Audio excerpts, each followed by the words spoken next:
Welcome to the fourth edition of Insights. We're together with Dr. Roberta Lepre and our guests. We will be discussing business realignment today. Thank you, Kenneth and Roderick, for joining us. Unfortunately, Roderick can only join us via voice, but he's still with us, whereas Kenneth is with us here today as well, both via camera as well as via voice. Mr. Kenneth DeMartino, he's the chairman as well as CEO of the KDM Group. Mr. Roderick Scotto, he's the vice president of operations on behalf of Hutchinson. Thank you both for joining us today. Thank you. Pleasure. It's a pleasure also. Thank you very much. So starting off today by discussing business realignment, the changes which we have to go through whilst looking into our business models. Roderick, being responsible of a company within the manufacturing industry, whilst Kenneth is responsible of a number of different companies within the service industry. And probably now, even through examples and case studies, we will be able to mention perhaps a few. So definitely different contexts, different scenarios. All the industries, however, are going through a number of changes. We have received a number of different reports claiming drop in GDP, both in Europe as well as in US, even across the world, actually, that consumer demand and consumer confidence will take a long while to kickstart. Best case scenario would most probably be late this year, and that's only the best case scenario. Whereas most probably we will see some movement 2021, either Q1 or Q2 in different sectors. So Roderick, perhaps starting from yourself, Hutchinson, you're responsible for different operations, not just a plant in Gozo, but also another one in the UK, Mexico and China. How this is affecting your operation, which is obviously very much dependent on both from a supply chain perspective, but also in terms of a different context for different countries, and in terms of the health perspective, but also in terms of economies. So the best thing is to understand also from not just from Hutchinson, because Hutchinson point of view obviously will be limited to its strategy, but also as a global point of view. Obviously at the moment the supply chain globally regarding automotive, aerospace and other manufacturing industries, they rely on just in time, in which in order to reduce their inventory, they try to make sure that their suppliers are delivering X amount of units as per their customer request. On a financial point of view, it's fantastic because you don't need to hold a lot of money in stock, and that gives you obviously more cash flow. The only problem that the COVID-19 actually created, when the country starts closing borders or closing plants, even when a single part is missing, a car cannot be completely completed. Hence why we saw a lot of large OEMs, assembly plants, they had to shut down, not just because they are fearing from a health perspective, but also because their supply chain might have issues, and hence they will stop them.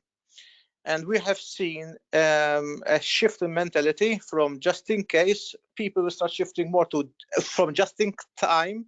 They start shifting for just in case, in which they start building more inventory in their locations, and also they start asking customers to have suppliers to have their manufacturing supply next to their customers. From a global perspective, as long you are the ideal is that you have your manufacturing supply for each region.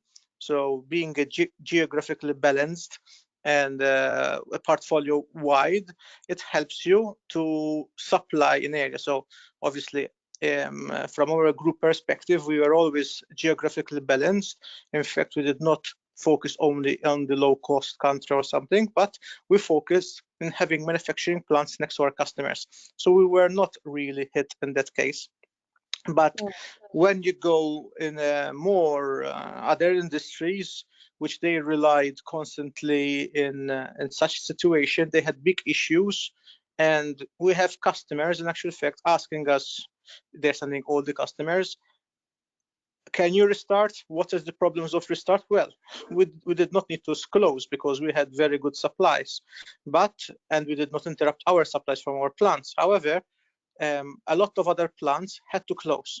Now, closing obviously on certain plants, it's not just closing the door and go home for a week or two. Certain plants even went bankrupt because they did not have sufficient cash. So being also their strategy of having only one supplier for a product, that caused them an issue because they now need to find another supplier very fast in order to produce their item. And while everybody says, for example, X brand is made in Germany, guess what? I can assure you the parts in that car, they come from all over the globe. And if it's not, for example, one unit, is the parts in that unit that will have. So currently there's a big strain, and which I think the just-in-time model is being now questioned, perhaps. Questioned significantly, in actual fact. And we will see a big shift in the industry in which both from protectionism and also because of the coronavirus and risk mitigation, business continuity, we will see manufacturing going back in certain areas, even if it's more expensive. But so more nearshoring, perhaps, Roderick. Yes. So going more closer to where the customer is, rather than just having a plant into another country where perhaps the cost of labor is lower, but now perhaps we're revisiting that business model. Is that what you're saying? Yes, exactly. Okay, that's interesting. That's costly, however, as well, I presume, even for most manufacturing companies. Like it or not, with the COVID-19 and now with the recession coming, there will be a lot of realignment of prices. Prices are not going to decrease. Okay, yes, oil is decreasing because there's a surplus. But when you consider, when you have a lot of plants that they need to shut down and stuff, obviously what happens is that the COVID-19 is stressing the industry. Every single industry is being stressed. While in 2019, it was only the banks industry, which then just followed on the automotive. The COVID-19 is stressing every single industry. And those which have good cash flows will survive. Those which have weak cash flows will go out. And those companies which were relying on very, very thin margins and a lot of debt, they will disappear very soon, even with the government aid, because from the statistics that we receive is that there will be actually prior in the end of Q4 2019, there was already the industrialists were seeing a decrease in 2020. And the COVID-19 just pushed it further. Accentuated that, yeah.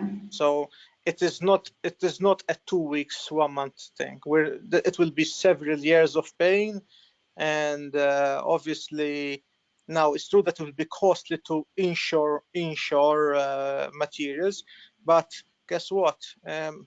People start afraid, even vegetables, for example. If you cannot import food to your country, what shall you do? So you start then having projects to have food in the country. You need to make sure that the food is delivered to the place of consumption, because if you don't sell it, it goes all bad. So there will be a lot of rethinking, and obviously, as we will see also further, that the aviation obviously is heavily impacted also. But I won't go into that. But we need to consider also the manufacturing of planes is being affected. Everything what we're talking is affected, and we will. It's interesting, uncharted and very challenging times, and it seems I think the world will learn a big lesson, but everybody's smarter afterwards. That's the problem. That's a good point. Indeed. Kenneth, your situation, your companies might be slightly different in the sense that you're also responsible for obviously for security. Again, both different companies, both within different contexts. Also some travel agencies. How has this pandemic, this situation affected your businesses going through it? I mean, even though I think we were discussing even 2 days ago, there were even different stages, and there will still be different stages of how it's going to be impacted. Correct. Thank you, Nadia. I think one of the most crucial things, Nadia, is to make sure that all the people, particularly people who work in the service industry, have the right mindset to move forward. And why do I say this? Because if I look across all the different companies that I am involved in terms of the service industry, whether it is aviation, whether it is security, whether it is tourism or mobility, there's one thing obviously very much in common, that most of us, if not all of us, started off with quite a big shock. What has happened? Where has my business gone? And automatically that shock normally ends up into fear. You know, I have an issue, I don't know the future, I don't know where I'm going, I don't know if I'm going to survive, how am I going to make this work? And without realizing, that has an effect, first and foremost, on all the people within the organization. And it doesn't give you the right opportunities to start understanding the present situation, accepting the present situation, and then eventually moving on. And before all of us are capable of understanding that COVID-19 has made a big, big change for all of us in whichever industry we operate, unless that as the point of departure is not accepted, we will all find it very difficult to move on, to realign, and to redimension our organizations. Indeed. Now, and I think it is very important that any company who would be in the lead in terms of moving on from what I call phase one, phase of fear and denial and anger, to phase two, which is understanding, accepting, and now moving on and reshaping, those who are in the lead will probably be the companies who would be most successful.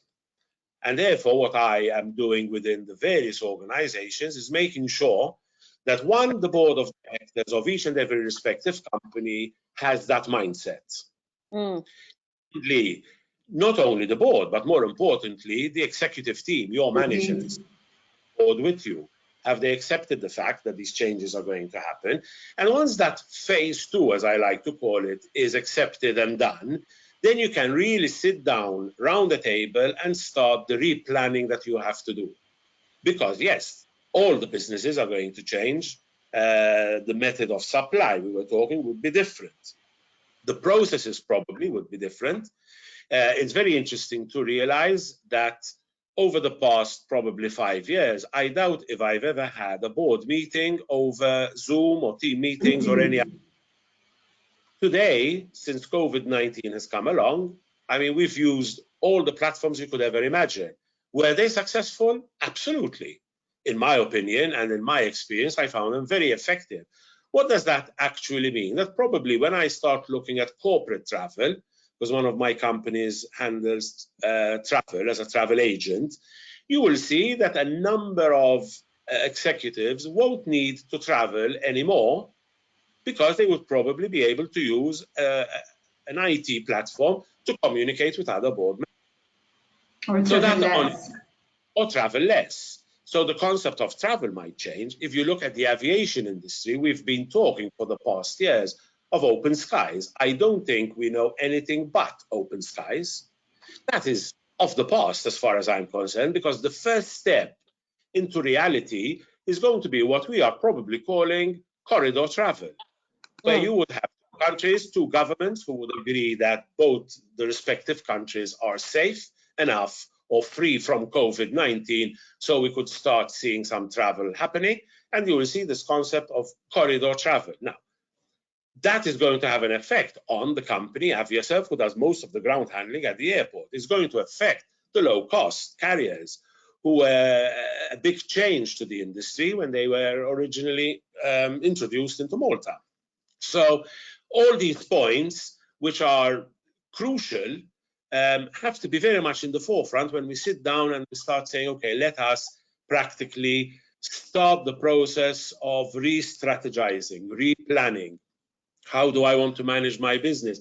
From basic things, even how do I want to manage my rosters? Because the concept of all the rostering is going to be different. The number of people at the airport is going to change. If you move into another industry, the security industry, and a lot of people might not realize, but a lot of companies move cash from point to point. With all the retail closed, or most of the retail closed, there was no cash movement. That is also going to change because people are using more credit cards. There will be less cash out available to move from one company to another. So the experience we've all passed through at this point in time is probably an eye-opener of where the business is going to lead itself in the next couple of years. And we need to take that on board to make sure that our realignment is in line with the expectation of our customers, with the expectation of how the various industries are going to pan out. This is really interesting, Kenneth, especially the first thing which you've mentioned regarding mindset, especially, which we've discussed at length with Roberta and Robin last week during our webinar. And even though mindset might seem to be a bit fluffy for most, because mindset, what is mindset? What is this mindset? Why do we need to change our mindset and shift our mindset? However, I do really tend to agree with you in the sense that either, especially within the local context, I find that most companies are still at a standstill because of the fear, because of the questioning of why it's happening or what is happening. They haven't perhaps realized that the business model is going to change. Obviously, there is a little bit of reluctance in investment or investing, even in both in terms of skill set, let alone in investing into a new technology perhaps, or new innovative methods, because the fear of the unknown obviously tends to keep boards a little bit more risk averse, or even more. However, by shifting that mindset, it's like we were discussing timelines as well, Kenneth, in the sense that in Malta, March and April were a little bit of the dark ages for us, in the sense of we didn't really know what was happening, how we're going to get out of it, whether we're going to have some release of some measures, but in fact we did. So it's important, I think, that companies and together with the leaders, as you mentioned, the executives of most companies, not just the boards, are aligned with the boards themselves to be able to manage and take this through. I agree with you, Nadia, but I also think it is so important to approach the situation with very much of an open mind. And I'll give you some very clear examples. Certain industries, particularly the industries that I am involved in, all got hit in a negative way. Why? Because we are in the service industry, we employ a lot of people. We are as good as the weakest link in the chain, all right? So you spend a lot of time, money, and effort in training, and then the business just disappeared. Now, it would have been very easy for me, and I would imagine very easy for other companies similar to ours, who would say, okay, I don't need a workforce of 1,000 people anymore. Let me downsize, because I think everybody is talking and looking at about downsizing. Downsize from 1,000 to 500, 600, whatever the numbers may be, to try and make sure I could survive better and plan for the future. Now, that in itself is not wrong, but in my opinion, from what I have learned through the processes of the various meetings and discussions we've had, is that one of the downsides of that is that you are going to lose a lot of knowledge, experience, and loyalty. People who have been with you for a long time, who you have invested time, money, resources to bring them where you would like to bring them. Now, because of COVID-19, you have to tell them, thank you, I'm very sorry, the work has just disappeared, and offload. There is another option, and this is what we are exploring at the moment. As much as there are industries who got hit negatively, there are other industries who got hit positively.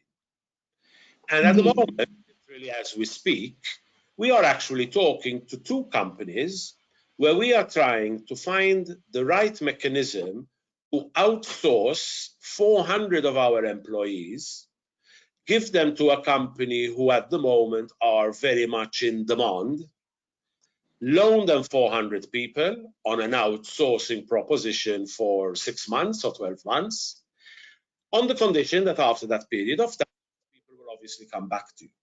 Now, are there any guarantees? Absolutely not. Will everybody want to come back? Absolutely not. The concept behind it is that rather than making people redundant, you are supporting them by giving them another opportunity, actually trying to give them a placement elsewhere. And at the same time, you are also giving them the opportunity that all the training that has happened in the past and all their experience for that particular sector they were operating in, whether it is aviation, or security or any other industry, that knowledge and experience is not lost, hasn't gone down the drain, but it has been parked, so to say, for a period of time until those people could come back. Now, I think this is the type of mindset that I'm referring to. Thinking that there's something perhaps beyond what we're usually used to. Absolutely, because as I said, there is a model we can entertain.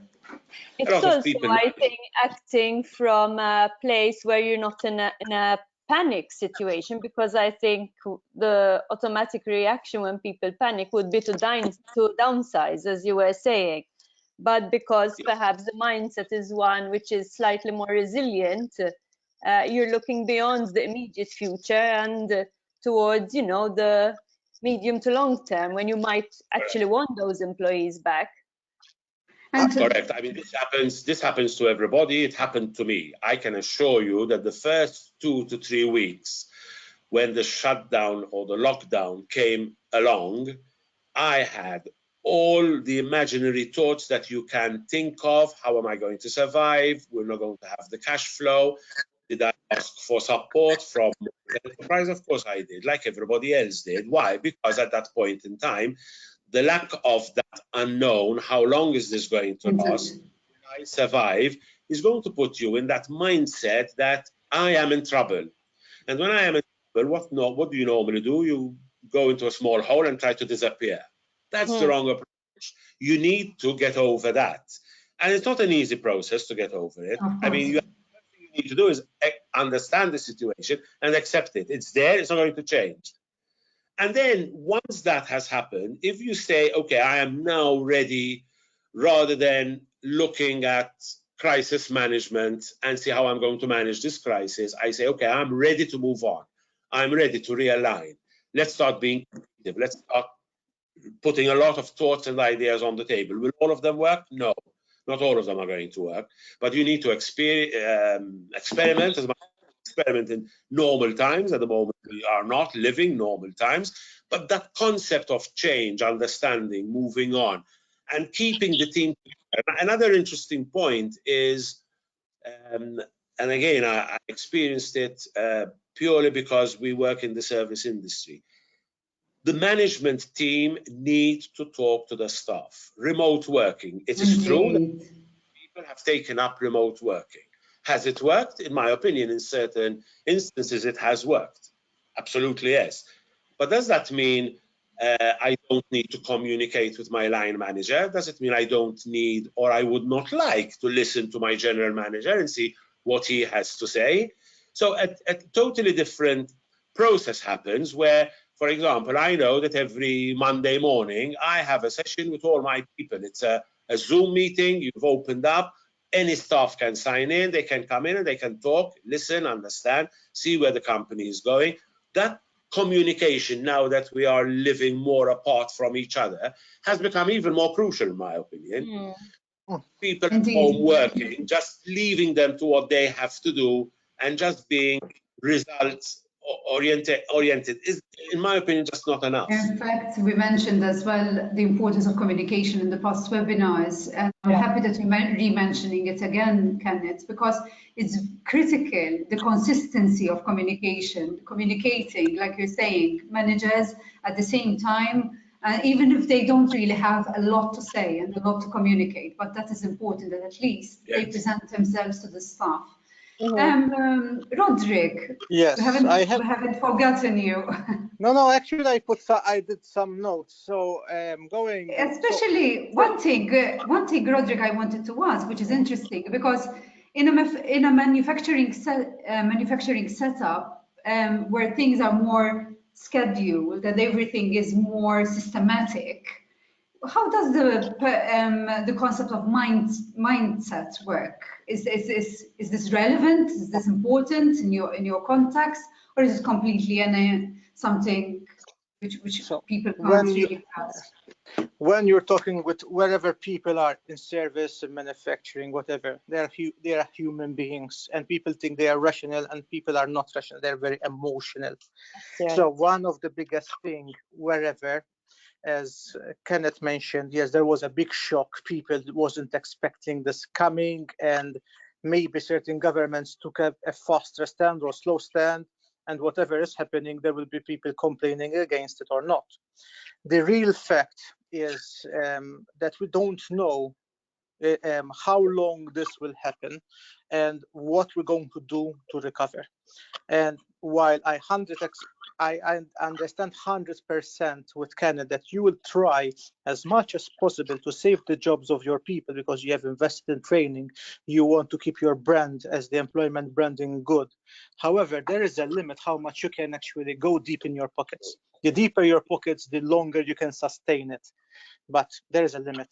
So if it was a seasonal thing, it's not a problem. And in terms of mindset in manufacturing, seasonality is quite normal. So you will have bad months, good months, and hence why manufacturing have overtime, and in certain periods you have shutdowns. They do them purposely, so you have your manufacturing going in a systematic, or you can say in a constant speed, and you have your stocks and adapting as a buffer, and you start having your manufacturing adapted also to the demand. So people usually short-term issues, they're not afraid. It's quite common in manufacturing. You hear 4-day weeks, especially there were a lot in 2009. You will start hearing them now also, and in every countries. So manufacturing people are used to it much more than the service industry. However, the biggest problem is how long does it will take, and how much do you have sufficient cash. Don't forget that a lot of companies, they're not owned for Mr. Kenneth, obviously he is the chairman and the owner, and he's running this company. Now, if the company was in a stock exchange, was public, the expectations of their investors are very different from private ones. So you need, as a manager, as a director, as a chairman, you are responsible for your investors also. And the investors do not like to burn cash when they know it's going to be in the pit. And this you will see it obviously in different stock variability. So I am part and always part with multinationals which we need to respect that. We need to respect the employees. So we are in a very, very, very difficult situation at the moment to balance the both acts. Taking care of the investors because they don't want to lose the money, because if you lose their money today, they're not going to invest anymore in you. And you don't want to lose employees. And this is why governments are giving furlough and stuff. But how long can they support the furlough? 2 months, 3 months? Who's going to pay them back? The taxpayers will pay them back, which are all of us are taxpayers. So we need to be quite understanding. Now, obviously, regarding mindset, including all of us, which are employees, even if you are Richard Branson as a billionaire, guess what? Your cash, if you burn it, who's going to give it to you back? So, in fact, I take Richard Branson. They just closed the Gatwick the Gatwick flights from Virgin. Now, obviously, everybody knows that Richard Branson is much more richer than all of us together, for sure. He owns the company, and so why did he do it? Couldn't he give some of his billions to his company? In actual fact, he actually took a mortgage on one of his islands in order to support Virgin.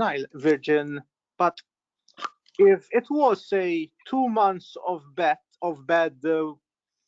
business, I don't think that they will close the deal with Gatwick. But they are seeing that the coronavirus for the long term. It's going to be there for 4 years, not 2 months, not 4 months. So unless you are ready to restructure, to get your business strong enough, and you are maybe in denial, say, no, it will come back in 2 months, it will come back in 2 months, you will end up destroying your company. And unfortunately, then you will end up destroying not only, say, 20% of the people, but 100% of your staff and your investors, which believed in you in that. So unfortunately, why do we see multinationals taking action very fast?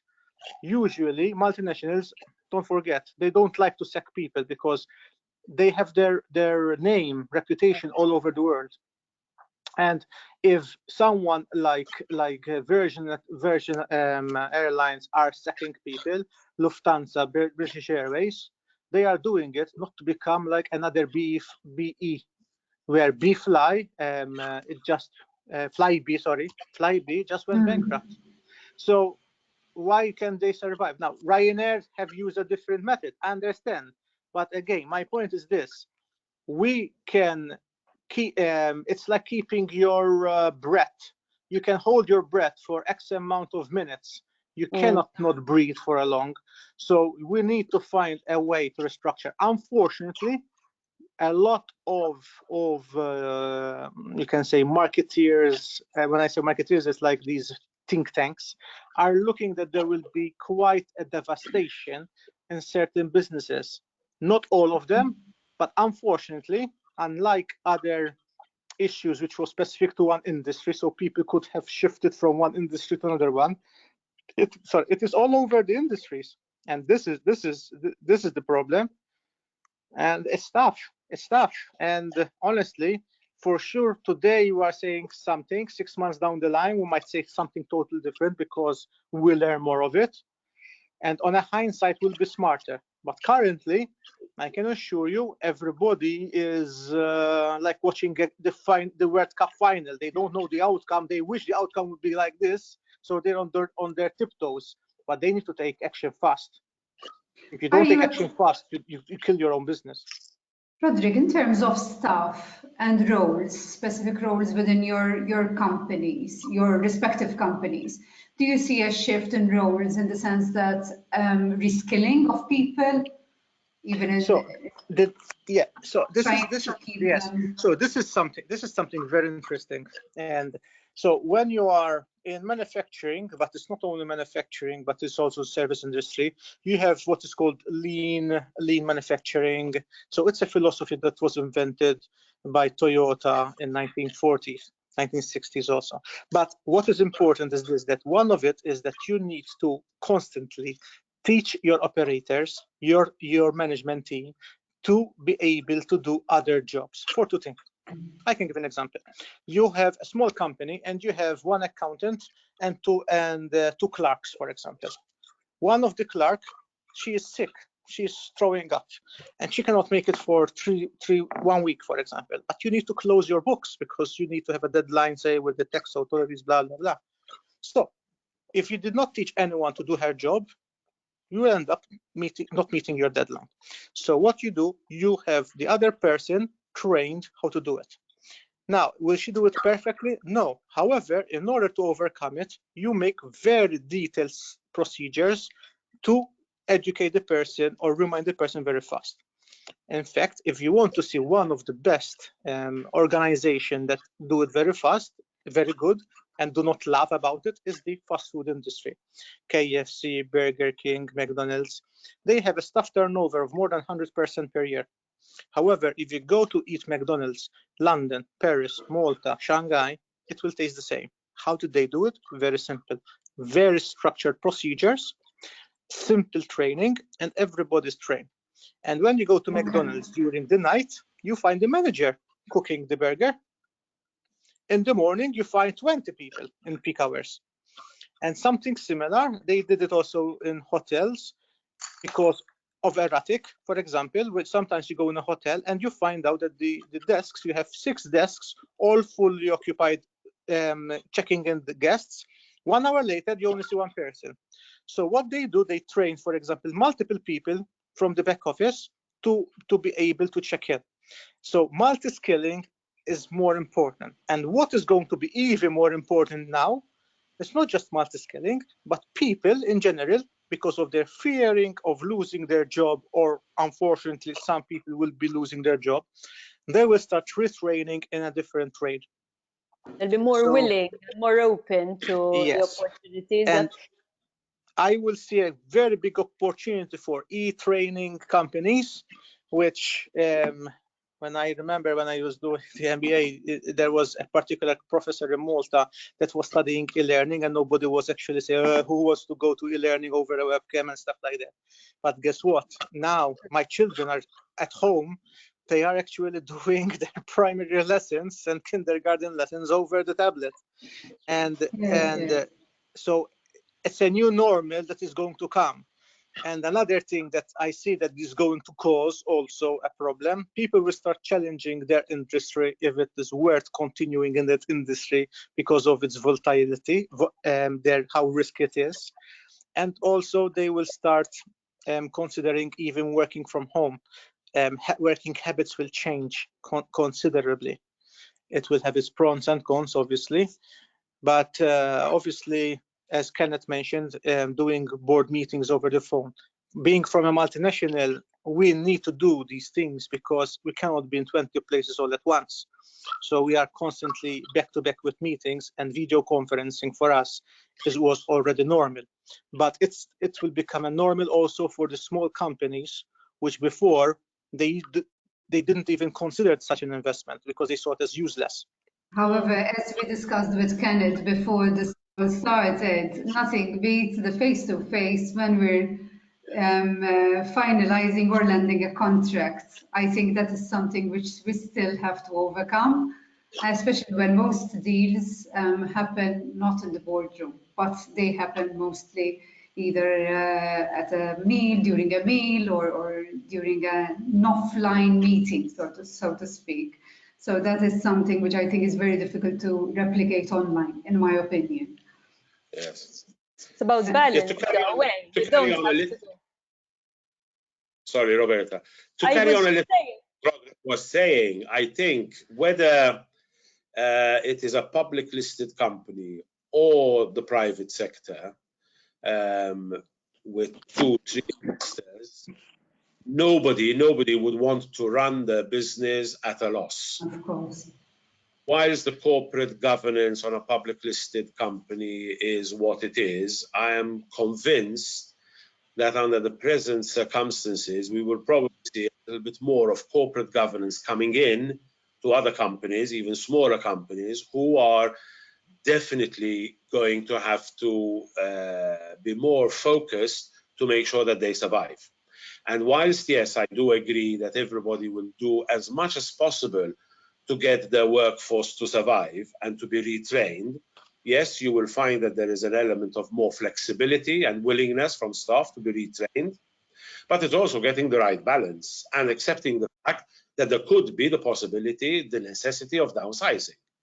I have, because yes, having one of the companies in the aviation sector, I followed very much Virgin Atlantic and what they have done, and I can come up with quite a number of airlines who have already downsized, and they have downsized not only because of the present situation, but because they have already understood and they have overcome their own fear that the new normal is very different from the old normal. So they know that travel trends are going to change. They already know that what the customers are going to need are going to be very different.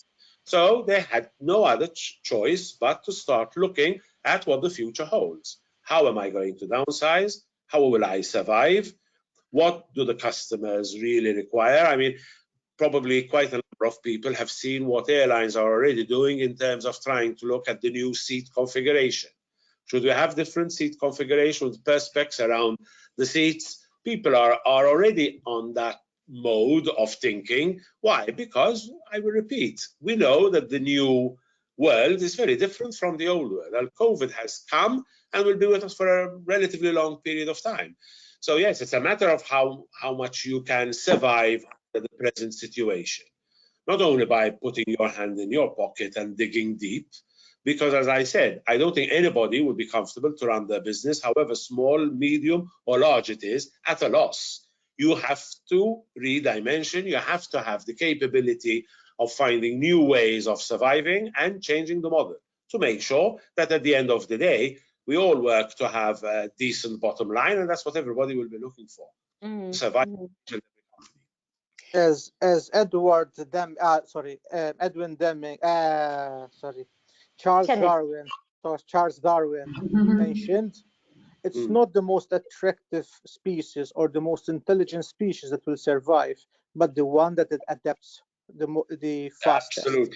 Absolutely. And this is in a business term, in a mentality term, because let's face it, guys, it's video conferencing. It's something which the older generation were afraid of. It's technophobic sort of, and now guess what? Either use it or you don't see your grandchildren.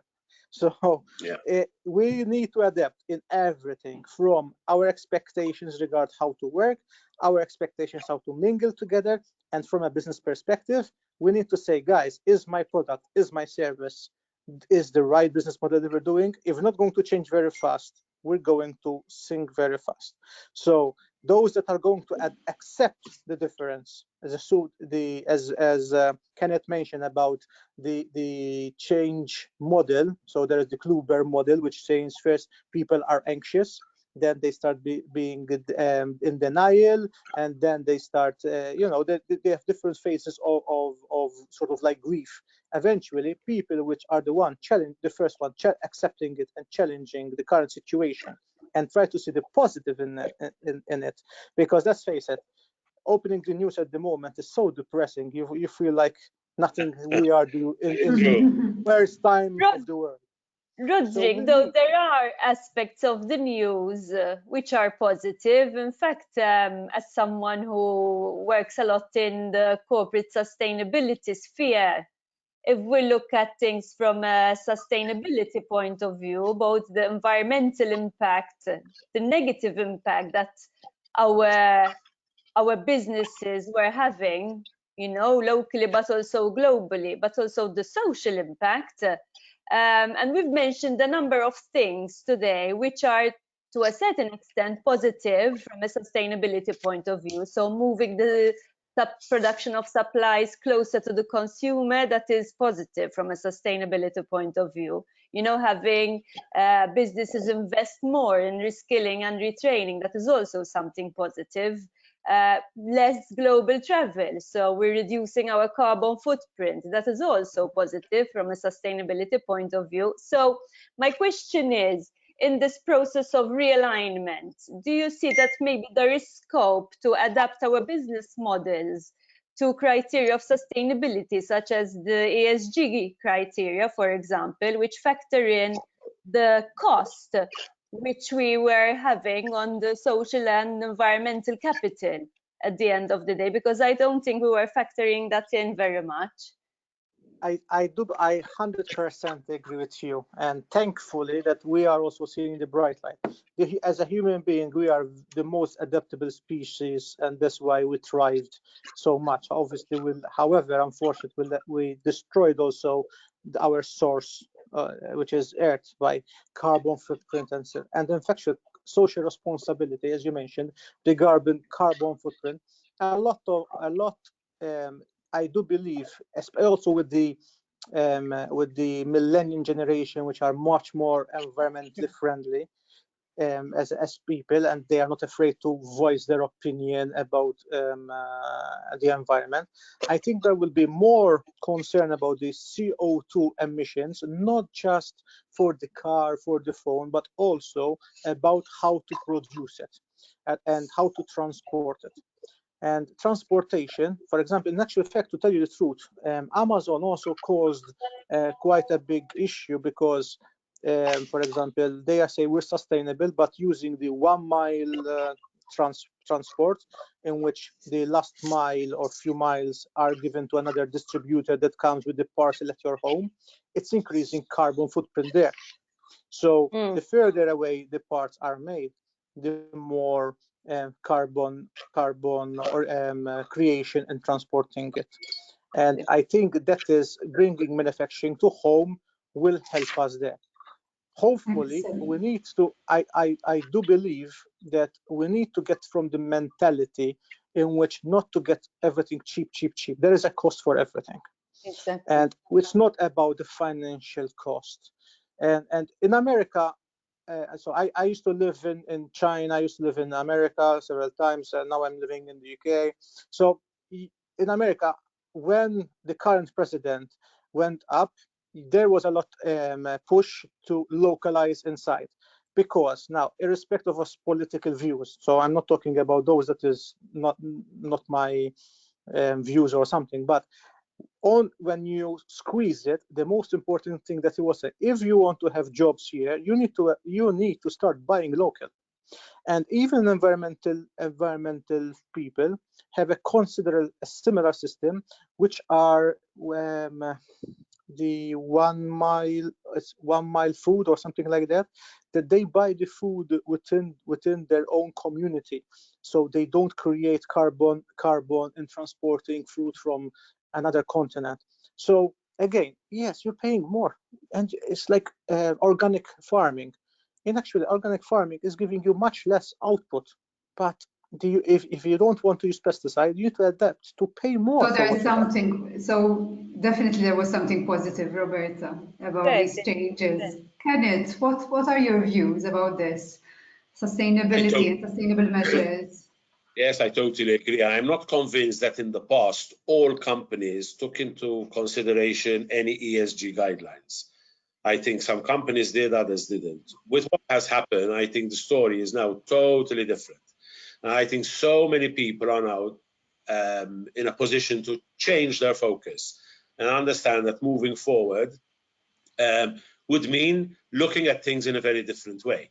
There were a lot of interesting statistics that were already published in terms of air pollution, the difference. We've seen it, we felt it, purely because obviously less cars on the road, dramatically less cars on the road, much less airlines are flying, practically zero airlines are flying at the moment. And now, firsthand, we actually felt the difference. So what was theoretical has now become more realistic. I think people are now in a better position to say, absolutely yes, we need to survive, we need to move on, but we need to take into consideration the new model of how we do things, how we make things happen. And that for me is, yes, a very big plus, a very big positive. Excellent. So hopefully we'll have as well, a better balance between all the different considerations ultimately. So I think it's also an opportunity to realign our businesses, our mindsets, our thinking, and the time and efforts that we invest into having a positive impact on all fronts, because perhaps we were only focusing on one specific area, which is the bottom line, rather than what is called the triple bottom line. And I think if anything, Robert, as well, and Kenneth, what you mentioned even before, the government support was critical, even to give the opportunity for companies to be able to think and rethink. So if we know that it can't be there forever and the government can't sustain businesses endlessly, but having that support, giving the opportunity for companies to allow them to think and overcome this fear and overcome that context of, okay, so at least we have some cash coming in. We are sustaining our cash flow somehow, at least to a certain extent. at least it gives the opportunity, and hopefully there will be more companies as well that start actually going into the rethinking of the business models, which I think is very important. Like you mentioned. But that's what's crucial, Nadia. You're absolutely right. I think it has made a difference. I think having state aid was a plus. I won't go into the merits, was it enough or not enough, because I'm sure everybody has a different opinion on that. But I think a point is we need to make sure that we can carry on sustaining our businesses and getting the state aid until we actually realign and reposition. Because a dangerous thing, in my opinion, is that we declare that we are COVID-free. So basically, most of the lockdown disappears. And we expect that we're just going to switch on the light again, and the light comes on.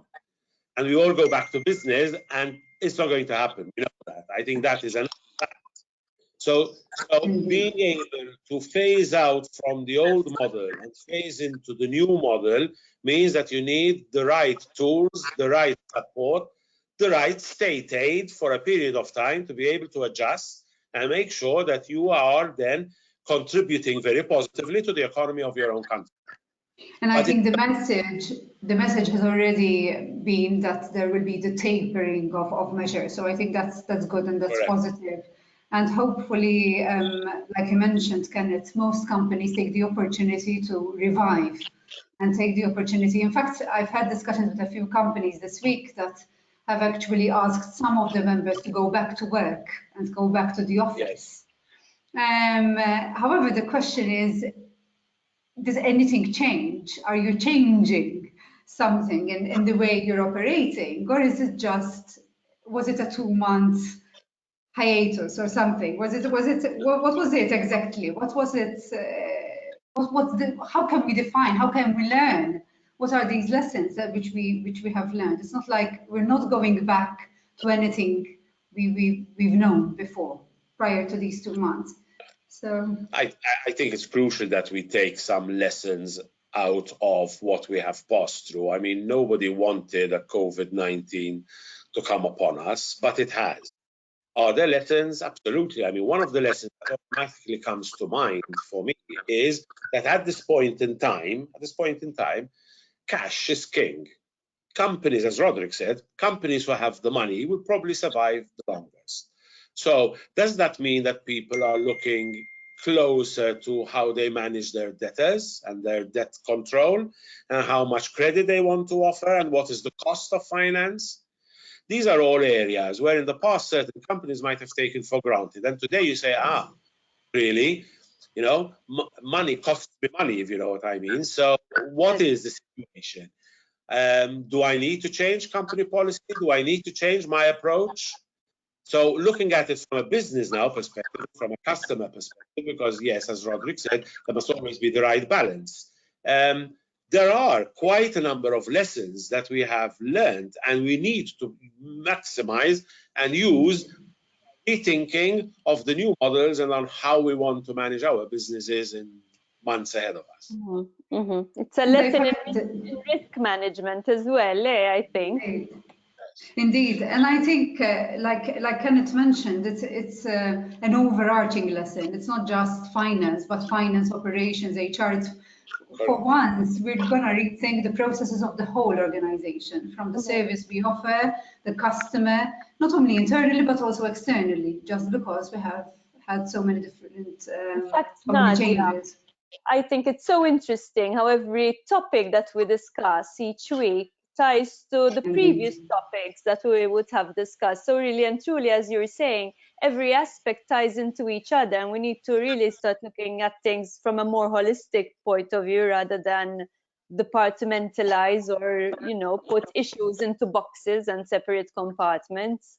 Indeed, because like the situation of Roderick's situation, there's a value chain, there's a supply chain, and everything is important within the chain, even other organizations. Similarly, it's very important that we look at the organization as a systematic view rather than a linear point of view. So I think that's very important.